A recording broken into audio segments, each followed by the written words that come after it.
दरम्यान हल्लीचे आजार आणि राजकारण फारसं वेगळं नाही. राजकीय स्थितीवरून राज ठाकरे यांनी मिश्किल वक्तव्य केलं. सध्या महाराष्ट्रात व्हायरस खूप फिरताय. या पक्षातून त्या पक्षात सारखं सुरूच आहे. पक्षांतरावरून सुद्धा राज ठाकरे यांनी हल्लाबोल केला. रायगडमधल्या शेकापच्या मेळाव्यातून राज ठाकरेंनी राजकीय स्थितीवर परखड भाष्य केलं. हल्लीचे आजार आणि राजकारण फारसं वेगळं नाहीये. हा या पक्षातून त्या पक्षात गेला, सारखं सुरूच आहे. त्यावर आपण व्हायरस होता असं म्हणतो. सध्या महाराष्ट्रात खूप व्हायरस फिरतायत असं विधान राज ठाकरे यांनी केलं.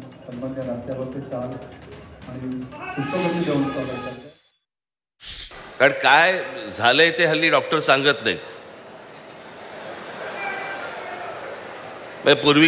पूर्वीचे आजार कसे आपले ताठ मानेने नाव घेऊन समोर यायचे, हल्लीचे येतच नाहीत.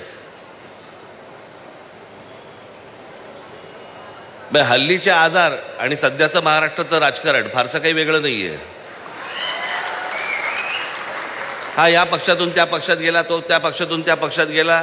मग आपण म्हणतो काय झालं, व्हायरल होता.